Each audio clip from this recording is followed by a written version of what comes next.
Hello everyone, कैसे हैं आप सब। आशा करती हूँ आप सभी अच्छे होंगे, खुश होंगे, खुशहाल होंगे। मैं कविता आप सभी का मेरे यूट्यूब चैनल हिंदी साहित्य और ज्ञान में स्वागत करती हूँ। आज की वीडियो में आधुनिक काल के भारतेंदु युग से लेकर नई कविता तक के संपूर्ण प्रश्नोत्तर लिए गए हैं जो आपके एग्जाम की दृष्टि से अति महत्वपूर्ण हैं। तो चलिए प्रश्नोत्तर की तरफ चलते हैं। क्वेश्चन नंबर पहला, भारतेंदु युग का अन्य नाम क्या है। तो भारतेंदु युग का अन्य नाम है पुनर्जागरण काल। क्वेश्चन नंबर दूसरा, भारतेंदु हरिश्चंद्र ने विजयनी विजय पताका की रचना, यहाँ पे रचना मिस हो गया है, विजयनी विजय पताका की रचना किसकी खुशी में की है। तो भारतेंदु हरिश्चंद्र ने विजयनी विजय पताका की रचना अंग्रेजों की मिस्र पर विजय की खुशी में की है। क्वेश्चन नंबर थर्ड देखते हैं, भारतेंदु हरिश्चंद्र की कविता की सबसे बड़ी विशेषता क्या है। तो भारतेंदु हरिश्चंद्र की कविता की सबसे बड़ी विशेषता है प्राचीन और नवीन का समन्वय। क्वेश्चन नंबर 4, भारतेंदु कृत प्रेम सरोवर किस प्रकार की रचना है। तो प्रेम सरोवर एक कविता है। क्वेश्चन नंबर 5 देखते हैं, शिक्षा के प्रसार के लिए भारतेंदु हरिश्चंद्र ने एक स्कूल खोला था जो अब उन्नति करते करते हरिश्चंद्र डिग्री कॉलेज हो गया है। इस स्कूल का आरंभिक नाम क्या था। तो इस स्कूल का आरंभिक नाम था चौखंबा स्कूल, जो अब हरिश्चंद्र डिग्री कॉलेज के नाम से जाना जाता है। क्वेश्चन नंबर 6, इन मुसलमान हरिजनन पर कोटिन हिंदू वार्ये, यह पंक्ति भारतेंदु हरिश्चंद्र की किस रचना में है। तो यह पंक्ति भारतेंदु हरिश्चंद्र की उत्तरार्ध भक्तमाल की रचना में है। क्वेश्चन नंबर 7 देखते हैं, भारतेंदु हरिश्चंद्र ने किसके सम्मान में श्री राजकुमार सुस्वागत पत्र लिखा।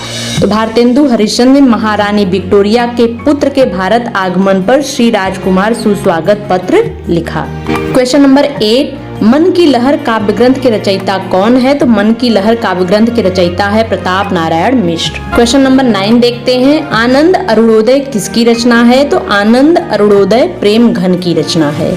क्वेश्चन नंबर 10 देखते हैं, तदीय समाज से किसका संबंध था। तो तदीय समाज से भारतेंदु हरिश्चंद्र का संबंध था। क्वेश्चन नंबर 11, नए जमाने की मुकरी के लेखक कौन है। तो नए जमाने की मुकरी के लेखक है भारतेंदु हरिश्चंद्र। 12 देखते हैं, भारतेंदु हरिश्चंद्र ने अपनी किस कृति में देसी राजाओं को रासब यानी गधा कहा है।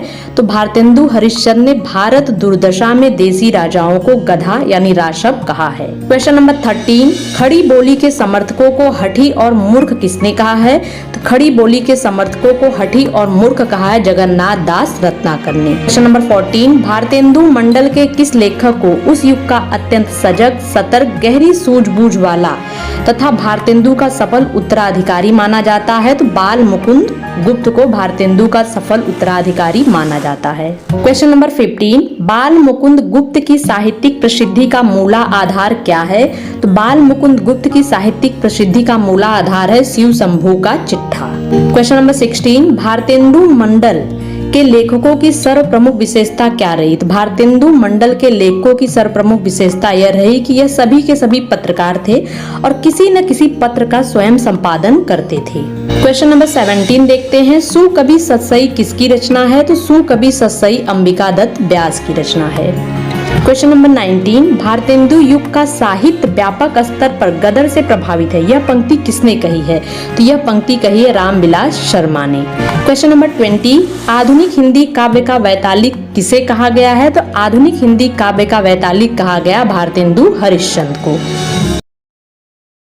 क्वेश्चन नंबर पहला, किस पत्रिका के प्रकाशन वर्ष को भारतेंदु युग की समाप्ति का सूचक माना गया है। सरस्वती पत्रिका के प्रकाशन वर्ष को भारतेंदु युग की समाप्ति का सूचक माना गया है। क्वेश्चन नंबर दूसरा, पंडित महावीर प्रसाद द्विवेदी सरस्वती के संपादक कब बने। तो पंडित महावीर प्रसाद द्विवेदी सरस्वती के संपादक बने सन 1903 ईस्वी। तो भारतेंदु युग और द्विवेदी युग को जोड़ने वाली कड़ी का कवि बाल मुकुंद गुप्त को कहा गया है। हिंदी के स्वच्छंदतावाद का प्रवर्तक कवि किसे कहा जाता है। हिंदी के स्वच्छंदतावाद का प्रवर्तक कवि श्रीधर पाठक को कहा जाता है। क्वेश्चन नंबर 5, नायिका भेद वर्णन के विरोधी कवि कौन है? तो नायिका भेद वर्णन के विरोधी कवि आचार्य महावीर प्रसाद द्विवेदी हैं। आगे बढ़ते हैं, क्वेश्चन नंबर 6 देखते हैं। हिंदी खड़ी बोली का प्रथम कवि किसे कहा जाता है? तो हिंदी खड़ी बोली का प्रथम कवि श्रीधर पाठक को कहा जाता है। नेक्स्ट क्वेश्चन नंबर 7, श्रीधर पाठक की कौन सी रचना ब्रज भाषा में है? तो श्रीधर पाठक की उजड़ ग्राम यह रचना ब्रज भाषा में रची गई है। क्वेश्चन नंबर 8, श्रीधर पाठक की रहस्यवादी कविता कौन सी है? तो श्रीधर पाठक की रहस्यवादी कविता सुसंदेश है। क्वेश्चन नंबर 9, अयोध्या सिंह उपाध्याय हरिऔध की प्रथम रचना कौन सी है? तो अयोध्या सिंह उपाध्याय हरिऔध की पहली रचना कृष्ण शतक है। 10, अयोध्या सिंह उपाध्याय हरिऔध जी ने अपने किस ग्रंथ में नायिका भेद के अंतर्गत देश प्रेमिका, लोक प्रेमिका, जाति प्रेमिका, परिवार प्रेमिका की आदर्श कल्पना की है? तो वह रचना है रस कलश। क्वेश्चन नंबर 11, हिंदी खड़ी बोली का प्रथम महाकाव्य प्रिय प्रवास कितने सर्गों में विभक्त है? प्रथम महाकाव्य प्रिय प्रवास 17 सर्गों में विभक्त है। क्वेश्चन नंबर 12, मैथिली शरण गुप्त ने अपना काव्य गुरु किसे माना है? तो मैथिली शरण गुप्त ने अपना काव्य गुरु महावीर प्रसाद द्विवेदी को माना है। क्वेश्चन नंबर 13, अयोध्या सिंह उपाध्याय हरिऔध जी का रीति ग्रंथ कौन सा है? तो अयोध्या सिंह उपाध्याय हरिऔध जी का रीति ग्रंथ है रस कलश। क्वेश्चन नंबर 14, प्रिय प्रवास में किस रस की प्रधानता है? तो प्रिय प्रवास में श्रृंगार और करुण दोनों रस की प्रधानता है। मैथिली शरण गुप्त की प्रथम रचना कौन सी है? तो मैथिली शरण गुप्त की प्रथम रचना है रंग में भंग। क्वेश्चन नंबर 16, मैथिली शरण गुप्त को राष्ट्र कवि की उपाधि किसने दी है? तो मैथिली शरण गुप्त को राष्ट्र कवि की उपाधि महात्मा गांधी ने दी है। द्विवेदी युग के किस कवि को राज्यसभा का सदस्य नियुक्त किया गया है? तो द्विवेदी युग के मैथिली शरण गुप्त को राज्यसभा का सदस्य नियुक्त किया गया है। क्वेश्चन नंबर 18, मैथिली शरण गुप्त की लोकप्रियता का मूलाधार कौन सा ग्रंथ है? तो मैथिली शरण गुप्त की लोकप्रियता का मूलाधार भारत भारती यह ग्रंथ है। नेक्स्ट देखते हैं 19 क्वेश्चन नंबर, भारत भारती का प्रकाशन वर्ष क्या है? तो भारत भारती का प्रकाशन वर्ष सन 1912 ईस्वी में भारत भारती प्रकाशित हुई है। क्वेश्चन नंबर 20, मैथिली शरण गुप्त की वह रचना जिसने देश में राष्ट्र प्रेम की धूम मचा दी है कौन सी है? वह है भारत भारती। 21 क्वेश्चन नंबर, साकेत का प्रथम सर्ग आरंभ होता है, यानी साकेत का प्रथम सर्ग कहाँ से आरंभ होता है? सरस्वती वंदना से आरंभ होता है। रामचरितमानस के बाद हिंदी में राम काव्य का दूसरा स्तंभ साकेत है। यहाँ साकेत का क्या अर्थ है? साकेत का अर्थ होता है अयोध्या। क्वेश्चन नंबर 23, साकेत महाकाव्य के सृजन का प्रेरणा स्रोत क्या है? तो साकेत महाकाव्य के सृजन का प्रेरणा स्रोत है रविन्द्रनाथ टैगोर की रचना काव्येर उपेक्षिता। 24 क्वेश्चन नंबर, साकेत महाकाव्य का सर्वाधिक मार्मिक सर्ग कौन सा है? तो साकेत महाकाव्य का सर्वाधिक मार्मिक सर्ग नवम सर्ग है। 25 क्वेश्चन नंबर, साकेत में कितने सर्ग है? तो साकेत में 12 सर्ग है। आइए इसका उत्तर देख लेते हैं, 12। 26 क्वेश्चन नंबर, साकेत के किस सर्ग में उर्मिला लक्ष्मण मिलन वर्णित है? तो साकेत के 12 सर्ग में उर्मिला लक्ष्मण का मिलन वर्णित है। चैतन्य महाप्रभु की वियुक्ता पत्नी के त्याग तप और उसकी मनोदशा का उल्लेख किस ग्रंथ में मिलता है? तो चैतन्य महाप्रभु की वियुक्ता पत्नी के त्याग तप और उसकी मनोदशा का उल्लेख विष्णु प्रिया ग्रंथ में मिलता है। क्वेश्चन नंबर 28, मैथिली शरण गुप्त की कौन सी रचना अतुकांत है? तो मैथिली शरण गुप्त की मेघनाद वध यह रचना अतुकांत है। आइए इसका उत्तर देख लेते हैं, मेघनाद वध। क्वेश्चन नंबर 29, बौद्ध कालीन संस्कृति को उद्घाटित करने वाला काव्य ग्रंथ कौन सा है? तो बौद्ध कालीन संस्कृति को उद्घाटित करने वाला काव्य ग्रंथ अनग है। 30 क्वेश्चन नंबर, जोधपुर के एक राजपूत सरदार की 3 पीढ़ियों तक चलने वाली गाथा का वर्णन किस काव्य ग्रंथ में है? तो जोधपुर के एक राजपूत सरदार की 3 पीढ़ियों तक चलने वाले गाथा का वर्णन बिकट भट्ट काव्य ग्रंथ में है। पर मैथिली शरण गुप्त की वह रचना जिसमें राष्ट्र की बलवेदी पर अपने प्राणों का उत्सर्ग करने वाले युवक का चरित्र चित्रण है, वह रचना कौन सी है? वह रचना है जयद्रथ वध। जयद्रथ वध में राष्ट्र की बलवेदी पर अपने प्राणों का उत्सर्ग करने वाले युवक का चरित्र चित्रण वर्णित हुआ है। आइए उत्तर देखते हैं, जयद्रथ वध। 32 क्वेश्चन नंबर, मैथिली शरण गुप्त की किस काव्य कृति को हिंदू संस्कृति का स्वच्छ दर्पण कहा गया है? तो जय भारत को हिंदू संस्कृति का स्वच्छ दर्पण कहा गया है। 33 क्वेश्चन नंबर, माइकल मधुसूदन दत्त की कृतियों का अनुवाद मैथिली शरण गुप्त ने किस उपनाम से किया है? तो मधुप उपनाम से किया है। त्रिशूल उपनाम किसका है? तो त्रिशूल उपनाम गया प्रसाद शुक्ल सनेही का है। क्वेश्चन नंबर 35, जकी उपनाम से उर्दू में काव्य रचना करने वाले कवि का नाम क्या है? तो जकी उपनाम से उर्दू में काव्य रचना करने वाले कवि है जगन्नाथ दास रत्नाकर। 36 क्वेश्चन नंबर देखते हैं, भक्ति काल और रीति काल का समन्वयक कवि किसे कहा जाता है? तो वह जगन्नाथ दास रत्नाकर को कहा जाता है। 37 क्वेश्चन नंबर, कविता कामिनी कांत भारतेंदु प्रज्ञेंदु साहित्य सुधाकर उपाधियों से सम्मानित कवि कौन है? तो कविता कामिनी कांत भारतेंदु प्रज्ञेंदु साहित्य सुधाकर उपाधियों से सम्मानित कवि नाथूराम शर्मा शंकर हैं। राय देवी प्रसाद पूर्ण की वह कृति जो कुंडलिया छंद में वर्णित है, तो स्वदेश कुंडल यह कुंडलिया छंद में लिखित है। 39 क्वेश्चन नंबर, करुणा कादम्बनी के रचनाकार कौन है? तो करुणा कादम्बनी के रचनाकार गया प्रसाद शुक्ल सनेही है। नेक्स्ट देखते हैं क्वेश्चन नंबर 40, राम नरेश त्रिपाठी की फुटकर कविताओं का संग्रह कौन सा है? तो राम नरेश त्रिपाठी की फुटकर कविताओं का संग्रह मानसी है। 41 क्वेश्चन नंबर, राम नरेश त्रिपाठी कृत खंड काव्यों की संख्या कितनी है? राम नरेश त्रिपाठी के खंड काव्यों की संख्या 3 है। क्वेश्चन नंबर 42 देखते हैं, रामचरित चिंतामणि किसकी रचना है? तो रामचरित चिंतामणि रामचरित उपाध्याय की रचना है। 43 क्वेश्चन नंबर, अनुराग रत्न के रचनाकार कौन है? अनुराग रत्न के रचनाकार है नाथूराम शर्मा शंकर। 44 क्वेश्चन नंबर, संपत्ति शास्त्र के लेखक कौन है? संपत्ति शास्त्र के लेखक आचार्य महावीर प्रसाद द्विवेदी है। क्वेश्चन नंबर 45, ज्ञान राशि के संचित कोश का नाम साहित्य है, यह पंक्तियां किसकी है? तो यह पंक्तियां भी आचार्य महावीर प्रसाद द्विवेदी की है। आइए इसका उत्तर देख लेते हैं, आचार्य महावीर प्रसाद द्विवेदी। छायावाद की प्रयोगशाला का पहला आविष्कार किस कृति को कहा गया है? तो वह कृति है झरना। क्वेश्चन नंबर दूसरा देखते हैं, जयशंकर प्रसाद को छायावाद का प्रवर्तक किसने माना है? जयशंकर प्रसाद को छायावाद का प्रवर्तक किसने माना है? तो जयशंकर प्रसाद को ईलाचंद जोशी ने छायावाद का प्रवर्तक कहा है। क्वेश्चन नंबर तीसरा, छायावादी कविता कुररी के प्रति किसकी रचना है? जो छायावादी कविता है कुररी के प्रति किसकी रचना है? या मुकुटधर पांडे की रचना है। क्वेश्चन नंबर 4 देखते हैं, हिंदी में छायावाद शब्द का सबसे पहले प्रयोग किसने किया है? हिंदी में छायावाद शब्द का सबसे पहला प्रयोग किसने किया है? तो यह भी मुकुटधर पांडे ने किया है। क्वेश्चन नंबर 5, छायावाद को चित्र भाषा शैली किसने कहा है? छायावाद एक चित्र भाषा शैली है, यह शब्द किसने कहा है? आचार्य रामचंद्र शुक्ल ने कहा है। आगे देखते हैं क्वेश्चन नंबर 6, छायावाद को स्थूल के प्रति सूक्ष्म का विद्रोह किसने कहा है? तो छायावाद को स्थूल के प्रति सूक्ष्म का विद्रोह डॉक्टर नगेन ने कहा है। यह क्वेश्चन मोस्ट इंपॉर्टेंट है, अक्सर एग्जाम में यह आता है। क्वेश्चन नंबर 7, द्विवेदी युग की किस प्रवृत्ति के विद्रोह स्वरूप छायावाद का उदय हुआ? यानी द्विवेदी युग के किस प्रवृत्ति के विद्रोह के कारण छायावाद का उदय हुआ? इतिवृत्तात्मकता के कारण छायावाद का उदय हुआ। क्वेश्चन नंबर 8, जयशंकर प्रसाद का आरंभिक उपनाम क्या था? तो जयशंकर प्रसाद का आरंभिक उपनाम कलाधर था। क्वेश्चन नंबर 9 देखते हैं, छायावाद के सर्वाधिक कटु आलोचक कौन है? तो छायावाद के सर्वाधिक कटु आलोचक है आचार्य महावीर प्रसाद द्विवेदी। नेक्स्ट देखते हैं क्वेश्चन नंबर 10, सन 1920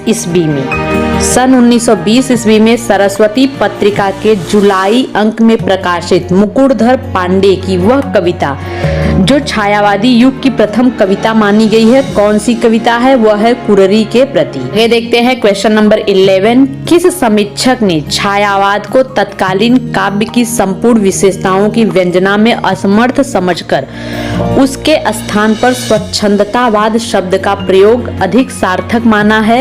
डॉक्टर बच्चन सिंह ने। डॉक्टर बच्चन सिंह ने स्वच्छंदतावाद शब्द का प्रयोग अधिक सार्थक माना है। जयशंकर प्रसाद की वह लंबी कविता कविता कौन सी है जिसे आज की नई कविता के खंड काव्यों की नींव माना गया है? तो वह कविता है महाराणा का महत्व। हिंदी का प्रथम गीति नाट्य कौन सा है? तो हिंदी का पहला गीति नाट्य है करुणालय। क्वेश्चन नंबर 14 देखते हैं। जयशंकर प्रसाद के किस काव्य ग्रंथ को कामायनी की श्रद्धा का पूर्व संस्करण कहा गया है? तो जयशंकर प्रसाद के काव्य ग्रंथ है उर्वशी। उर्वशी को कामायनी की श्रद्धा का पूर्व संस्करण कहा गया है। नेक्स्ट देखते हैं क्वेश्चन नंबर 15। कामायनी में कितने सर्ग हैं? तो कामायनी में 15 सर्ग हैं, यानी 15। कामायनी में कितने सर्ग हैं? 15 सर्ग हैं। कामायनी का प्रकाशन वर्ष यानी कामायनी यह कब प्रकाशित हुई? सन 1935 ईस्वी में। क्वेश्चन नंबर 17 देखते हैं। लहर में लंबी कविताएं कितनी है? लहर में 4 लंबी कविताएं हैं। 18 की तरफ चलते हैं। Question number 18। लहर में संकलित सबसे लंबी कविता कौन सी है? तो लहर में सबसे लंबी कविता है प्रलय की छाया। 19 क्वेश्चन देखते हैं। जयशंकर प्रसाद की किस कृति में यज्ञ की क्रूरता यानी हिंसा को निंदनीय और घृणित बताते हुए मनुष्य का वास्तविक धर्म मानवता बताया गया है? तो वह है करुणालय। करुणालय में मनुष्य का वास्तविक धर्म मानवता बताया गया है। Question number 20। जयशंकर प्रसाद जी की खड़ी बोली कविताओं का प्रथम संग्रह कौन सा है? तो जयशंकर प्रसाद जी की खड़ी बोली कविता का पहला संग्रह है कानन कुसुम। Question number 21। कामायनी में श्रद्धा किसका प्रतीक है? तो कामायनी में श्रद्धा हृदय का प्रतीक है। Question number 22। कामायनी को मानव चेतना के विकास का महाकाव्य किसने कहा? कामायनी मानव चेतना के विकास का महाकाव्य है। यह शब्द किसने कहा है? यह डॉक्टर नगेंद्र ने कहा है। Question number 23। कामायनी को मानवता का रसात्मक इतिहास किसने कहा है? तो कामायनी को मानवता का रसात्मक इतिहास आचार्य नंद दुलारे वाजपेयी ने कहा है।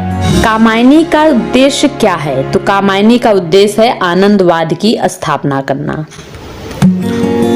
25 क्वेश्चन नंबर। जयशंकर प्रसाद की अंतिम कृति कौन सी थी? यानी जयशंकर प्रसाद की अंतिम रचना थी कामायनी।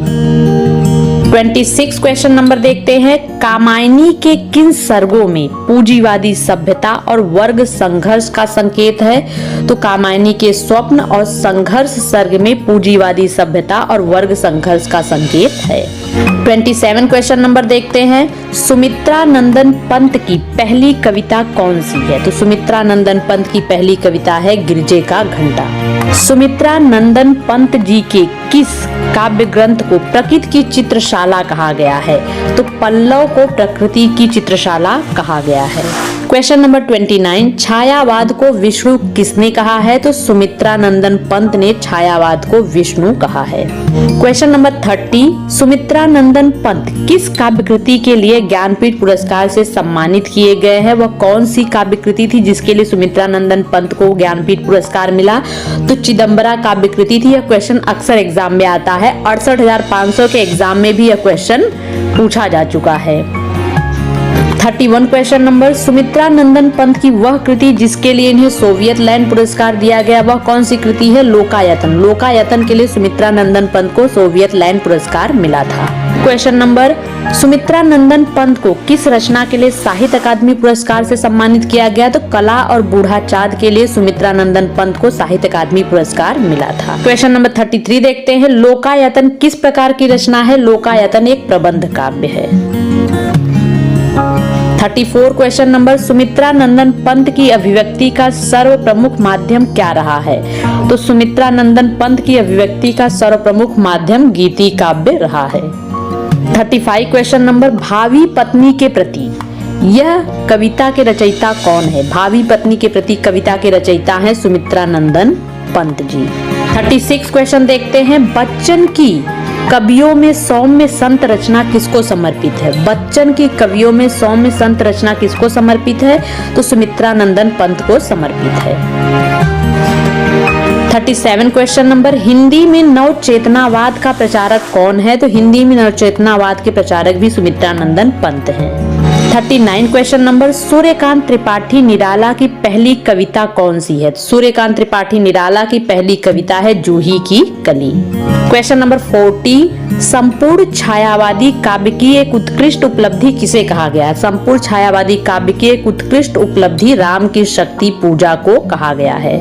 साहित्यिक क्षेत्र में सर्वाधिक विरोध किस कवि का हुआ है? तो साहित्यिक क्षेत्र में सबसे ज्यादा विरोध सूर्यकांत त्रिपाठी निराला का हुआ है।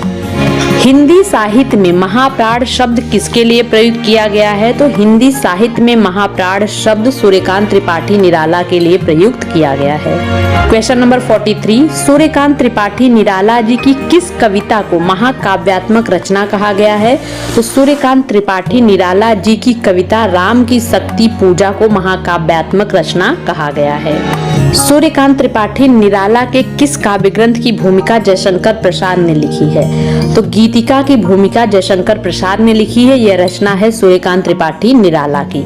क्वेश्चन नंबर 45, सन 1949 में उत्तर प्रदेश सरकार ने सूर्यकांत त्रिपाठी निराला जी को किस काव्य ग्रंथ के लिए 2100 रुपए से पुरस्कृत किया था? अपरा के लिए सूर्यकांत त्रिपाठी निराला जी को उत्तर प्रदेश सरकार ने 2100 रुपए से पुरस्कृत किया था। क्वेश्चन नंबर 46 देखते हैं, सूर्यकांत त्रिपाठी निराला ने अपने किस रचना में महाभारत से लेकर मुगल शासन काल तक देश के इतिहास का सिंहावलोकन करते हुए उसके शौर्य, ज्ञान और वैभव का स्मरण किया है? तो वह रचना है दिल्ली। दिल्ली रचना में सूर्यकांत त्रिपाठी निराला ने महाभारत काल से लेकर मुगल शासन तक देश के इतिहास का सिंहावलोकन करते हुए उसके शौर्य, ज्ञान और वैभव का स्मरण किया है। क्वेश्चन नंबर 47 देखते हैं, हिंदी में स्वच्छंद छंद के प्रथम प्रयोक्ता कौन है? यानी हिंदी में स्वच्छंद छंद का सबसे पहले प्रयोग किसने किया है? तो वह है सूर्यकांत त्रिपाठी निराला जी। क्वेश्चन नंबर 48, छायावादी काव्य का रुद्र किसे कहा गया है? सूर्यकांत त्रिपाठी निराला जी को ही छायावादी काव्य का रुद्र कहा गया है। क्वेश्चन नंबर 49, आधुनिकता, समसामयिकता, स्वच्छंदता और बौद्धिकता में नए कवियों का गोरखनाथ किसे कहा गया है? सूर्यकांत त्रिपाठी निराला जी को नए कवियों का गोरखनाथ कहा जाता है। 50 क्वेश्चन नंबर देखते हैं, सूर्यकांत त्रिपाठी निराला के भक्ति भावना से युक्त गीत किस कृति में है?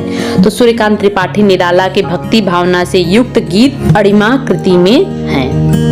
क्वेश्चन नंबर 51 देखते हैं, सूर्यकांत त्रिपाठी निराला की किस कृति में अद्वैतवाद का प्रतिपादन है? तो पंचवटी प्रसंग में अद्वैतवाद का प्रतिपादन है। 52 क्वेश्चन को देखते हैं, सूर्यकांत त्रिपाठी निराला की तुम और मैं कविता में किस विचारधारा का प्रभाव है? तो निर्गुण विचारधारा का प्रभाव है। 53 क्वेश्चन नंबर देखते हैं, सूर्यकांत त्रिपाठी निराला की रचना तुलसीदास किस प्रकार की रचना है? तो तुलसीदास एक खंड काव्य है।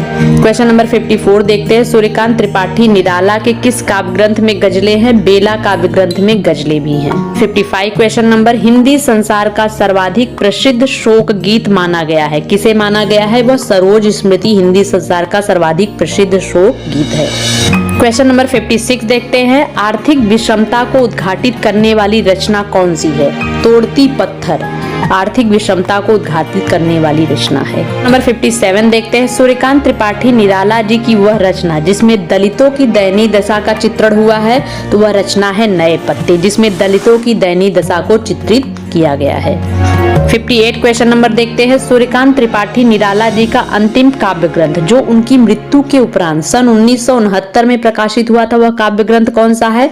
शांत काकली सूर्यकांत त्रिपाठी निराला की मृत्यु के बाद सन 1969 में प्रकाशित किया गया था। 59 क्वेश्चन देखते हैं, सजल गीतों की गायिका और आधुनिक युग की मीरा संज्ञाओं से कौन समादृत है? यानी सजल गीतों की गायिका किसे कहा जाता है और आधुनिक युग की मीरा किसे कहा जाता है? तो यह क्वेश्चन सभी को पता है कि महादेवी वर्मा को आधुनिक युग की मीरा और सजल गीतों की गायिका कहा जाता है। क्वेश्चन नंबर 60 देखते हैं, महादेवी वर्मा की खड़ी बोली में रचित प्रथम कविता कौन सी है? तो महादेवी वर्मा की खड़ी बोली में रचित पहली कविता है दिया। 61 क्वेश्चन देखते हैं, छायावादी कवियों में सर्वाधिक रहस्य भावना किसमें पाई जाती है? तो छायावादी कवियों में सर्वाधिक रहस्य भावना महादेवी वर्मा में पाई जाती है। नेक्स्ट देखते हैं क्वेश्चन नंबर 62, महादेवी वर्मा की बौद्ध दर्शन से प्रभावित रचना कौन सी है? तो महादेवी वर्मा की बौद्ध दर्शन से प्रभावित रचना है क्वेश्चन नंबर 63 देखते हैं, महादेवी वर्मा जी की जीवनानुभूतियों की अभिव्यक्ति किस ग्रंथ में है? तो महादेवी वर्मा जी की जीवनानुभूतियों की अभिव्यक्ति सांध्य गीत में है। 64 क्वेश्चन देखते हैं। नीरजा काव्य पर महादेवी वर्मा को सन 1934 में कौन सा पुरस्कार मिला? नीरजा काव्य पर महादेवी वर्मा को सन 1934 में शेक्सपियर सम्मान से पुरस्कृत किया गया है। 55 क्वेश्चन नंबर, महादेवी वर्मा को किस रचना हेतु मंगला प्रसाद पारितोषिक सम्मान मिला है? तो महादेवी वर्मा को यामा के लिए मंगला प्रसाद पारितोषिक सम्मान दिया गया है। क्वेश्चन नंबर 66 देखते हैं। यामा के लिए महादेवी वर्मा जी को सन 1982 में किस पुरस्कार से सम्मानित किया गया था? यामा के लिए महादेवी वर्मा को सन 1982 में ज्ञानपीठ पुरस्कार से सम्मानित किया। क्वेश्चन नंबर पहला, प्रगतिवाद के आदि प्रवर्तक कौन है? तो प्रगतिवाद के आदि प्रवर्तक है कार्ल मार्क्स। चलिए दूसरे प्रश्न की तरफ बढ़ते हैं। प्रगतिशील लेखक संघ की स्थापना कहाँ हुई थी? तो प्रगतिशील लेखक संघ की स्थापना हुई थी पेरिस में। भारत में प्रगतिशील लेखक संघ के प्रथम अधिवेशन की अध्यक्षता किसने की? भारत में प्रगतिशील लेखक संघ के प्रथम अधिवेशन की अध्यक्षता किसने की है? तो प्रथम अधिवेशन की अध्यक्षता किया है प्रेमचंद ने। क्वेश्चन नंबर 4 देखते हैं। प्रगतिवाद को युग की वाणी किसने कहा है? प्रगतिवाद को युग की वाणी कहा है सुमित्रानंदन पंत ने। क्वेश्चन नंबर 5, केन का कवि किसे कहा जाता है? केन का कवि कहा जाता है केदारनाथ अग्रवाल को। क्वेश्चन नंबर 6 देखते हैं। केदारनाथ अग्रवाल की किस कृति में विषम अर्थव्यवस्था का चित्रण हुआ है? तो केदारनाथ अग्रवाल की कृति है युग की गंगा, जिसमें विषम अर्थव्यवस्था का चित्रण हुआ है। नेक्स्ट देखते हैं। बसंत में प्रसन्न हुई पृथ्वी कविता के रचयिता कौन है? तो बसंत में प्रसन्न हुई पृथ्वी कविता के रचयिता है केदारनाथ अग्रवाल। क्वेश्चन नंबर 8, आत्मगंध किसकी रचना है? आत्मगंध केदारनाथ अग्रवाल की रचना है। Next question number 9, Kedarnath Agrawal को किस काव्य ग्रंथ के लिए साहित्य अकादमी पुरस्कार से सम्मानित किया गया सन 1986 में? किस काव्य ग्रंथ के लिए केदारनाथ अग्रवाल को साहित्य अकादमी पुरस्कार से सम्मानित किया गया है? तो अपूर्वा काव्य ग्रंथ के लिए केदारनाथ अग्रवाल को साहित्य अकादमी पुरस्कार से सम्मानित किया गया है। क्वेश्चन नंबर 10, फूल नहीं रंग बोलते हैं काव्य कृति के लिए केदारनाथ अग्रवाल को कौन सा सम्मान मिला? फूल नहीं रंग बोलते हैं काव्य कृति के लिए केदारनाथ अग्रवाल को सोवियत लैंड पुरस्कार से सम्मानित किया गया है। क्वेश्चन नंबर 11, नागा अर्जुन का वास्तविक नाम क्या था? तो नागा अर्जुन का वास्तविक नाम था वैद्यनाथ मिश्र। नागा अर्जुन की किस कृति में बरवे छंद का प्रयोग हुआ है? नागा अर्जुन की कौन सी कृति में बरवे छंद का प्रयोग हुआ है? तो नागा अर्जुन की भस्मांकर कृति में बरवे छंद का प्रयोग हुआ है। क्वेश्चन नंबर 13, मिट्टी की बारात किसकी रचना है? मिट्टी की बारात शिवमंगल सिंह सुमन की रचना है। क्वेश्चन नंबर 14 देखते हैं। अजय खंडहर के रचयिता कौन है? तो अजय खंडहर के रचयिता हैं रांगे राघव। क्वेश्चन नंबर 15, निराला की बादल राग कविता का संबंध किससे है? बादल राग कविता का संबंध किससे है? तो बादल राग कविता प्रगतिवादी चेतना से संबंधित है। क्वेश्चन नंबर 16, सुमित्रानंदन पंत की ग्राम्याकृति का संबंध किससे है? सुमित्रानंदन पंत की रचना ग्राम्या का संबंध किससे है? वह ग्राम्या का संबंध भी प्रगतिवादी दृष्टि से ही है। नेक्स्ट देखते हैं क्वेश्चन नंबर 17, अपने काव्य जीवन के उत्तर में अरविंद दर्शन से प्रभावित कवि कौन है?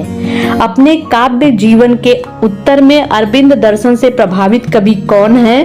तो अरविंद दर्शन से प्रभावित कवि हैं सुमित्रानंदन पंत। क्वेश्चन नंबर 18 देखते हैं। अबे सुन बे गुलाब भूल मत गर पाई खुशबू रंगो आप, उपर्युक्त काव्य पंक्तियों का संबंध किससे है? तो आइए इसका उत्तर देखते हैं, प्रगतिवादी चेतना से। अबे सुन बे गुलाब भूल मत गर पाई रंगो खुशबू आप, यह पंक्तियां प्रगतिवादी चेतना से संबंधित है। क्वेश्चन नंबर 19, प्यासी पथराई आंखें किसकी रचना है? तो प्यासी पथराई आंखें नागा अर्जुन की रचना है।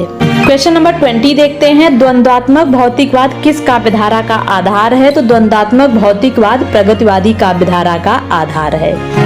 क्वेश्चन नंबर 21, व्यंग की सर्वाधिक प्रखरता किसके काव्य में पाई जाती है? व्यंग की सर्वाधिक प्रखरता किसके काव्य में पाई जाती है? आइए उत्तर देखते हैं। व्यंग की सर्वाधिक प्रखरता नागार्जुन के काव्य में पाई जाती है। क्वेश्चन नंबर 22, सोनेट रचना के लिए कौन प्रसिद्ध है? सोनेट जो रचना थी, सोनेट रचना के लिए कौन प्रसिद्ध है? सोनेट रचना के लिए कवि त्रिलोचन प्रसिद्ध है। हाय यहाँ मानव मानव में समता का व्यवहार नहीं, इस काव्य पंक्ति के रचनाकार कौन है? हाय यहाँ मानव मानव में समता का व्यवहार नहीं, यह पंक्तियां लिखी है शिवमंगल सिंह। क्वेश्चन नंबर पहला, प्रयोगवाद का आरंभ कब से माना गया है? तो प्रयोगवाद का आरंभ सन 1943 ईस्वी से माना गया है। चलिए दूसरे प्रश्न की तरफ बढ़ते हैं। राहो का अन्वेषी किसे कहा गया है? राहो का अन्वेषी तार सप्तक के कवियों को कहा जाता है। क्वेश्चन नंबर तीसरा, प्रयोगवाद की काल अवधि क्या है? यानी प्रयोगवाद कितने समय से लेकर कितने समय तक चला था? तो सन 1943 से लेकर सन 1953 ईस्वी तक प्रयोगवाद का समय था।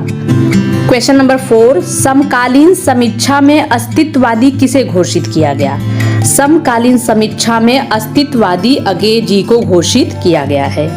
क्वेश्चन नंबर 6, नई कविता को प्रयोगवाद का विकसित रूप किसने कहा है? नई कविता को प्रयोगवाद का विकसित रूप कहा है गोविंद शर्मा रजनीश ने। किसने कहा है? गोविंद शर्मा रजनीश ने। क्वेश्चन नंबर 6 देखते हैं, नई पत्रिका का प्रकाशन वर्ष कब आरंभ हुआ था? तो नई पत्रिका सन 1954 ईस्वी में प्रकाशित हुई थी। क्वेश्चन नंबर 7, नकेनवाद किस काव्यधारा के लिए प्रयुक्त किया गया है? नकेनवाद शब्द किस काव्यधारा के लिए है? नकेनवाद शब्द प्रयोगवादी काव्यधारा के लिए प्रयोग में लाया गया है। नेक्स्ट बढ़ते हैं, प्रपद्यवाद किसका पर्याय है? तो प्रपद्यवाद नकेनवाद का पर्याय है। क्वेश्चन नंबर 9, नई कविता शब्द का सबसे पहला प्रयोग किसने किया है? सॉरी यहाँ मिस्टेक हो गया है, किस कवि ने किया है? किस कवि ने किया है? तो नई कविता शब्द का पहला प्रयोग किया है अज्ञे जी ने। क्वेश्चन नंबर 10, युयुत्सावादी कविता के प्रवर्तक कवि कौन है? तो युयुत्सावादी कविता के प्रवर्तक कवि हैं सलभ श्री राम। क्वेश्चन नंबर 11, प्रतिबद्ध कविता का जनक किसे कहा गया है? तो प्रतिबद्ध कविता का जनक कहा गया है परमानंद श्रीवास्तव को।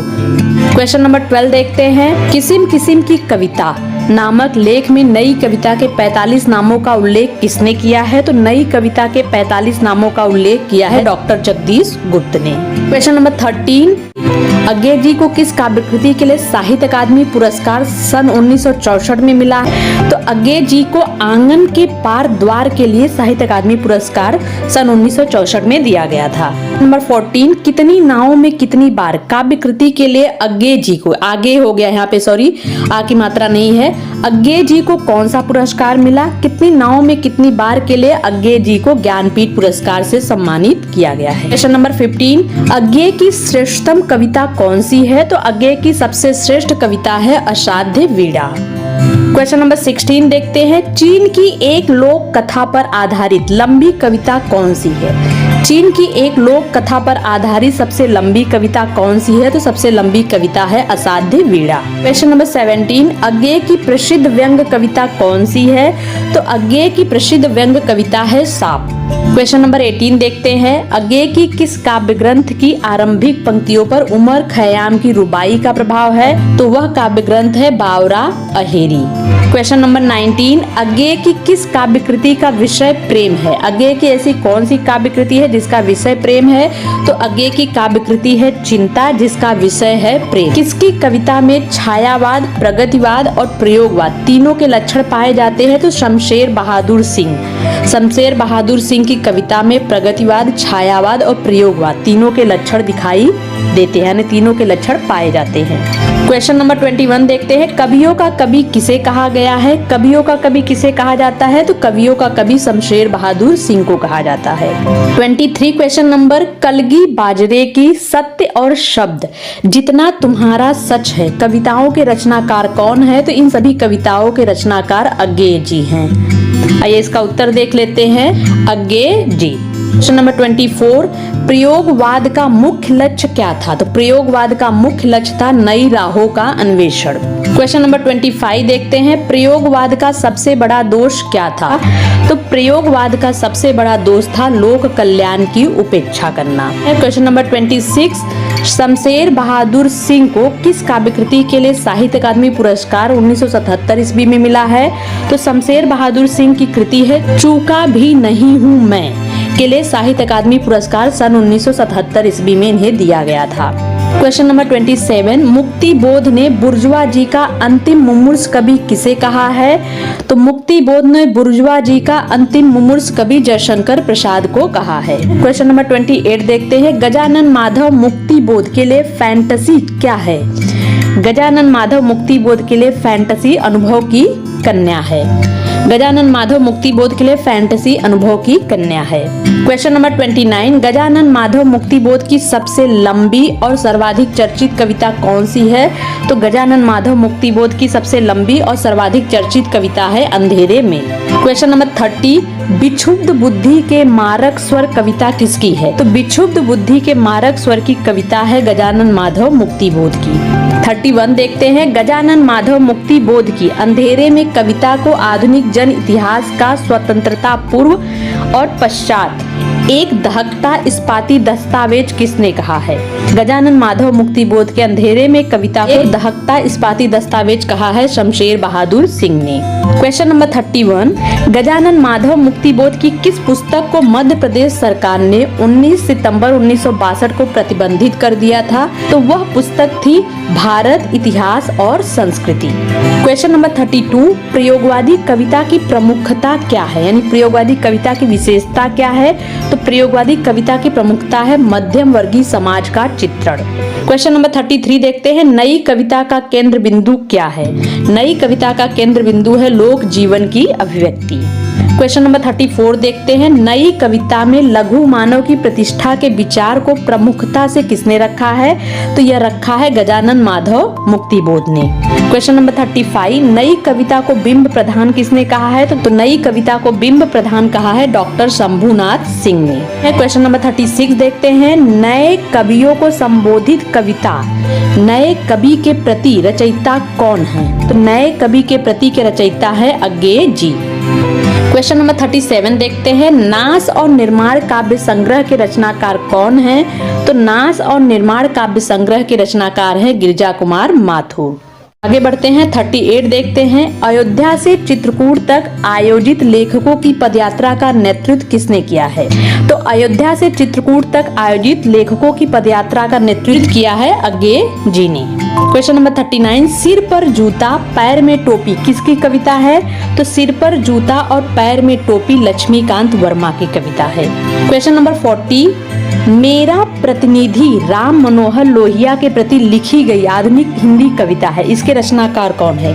मेरा प्रतिनिधि जो कविता है यह राम मनोहर लोहिया के प्रति लिखी गई आधुनिक हिंदी कविता है और इसके रचनाकार है रघुवीर सहाय।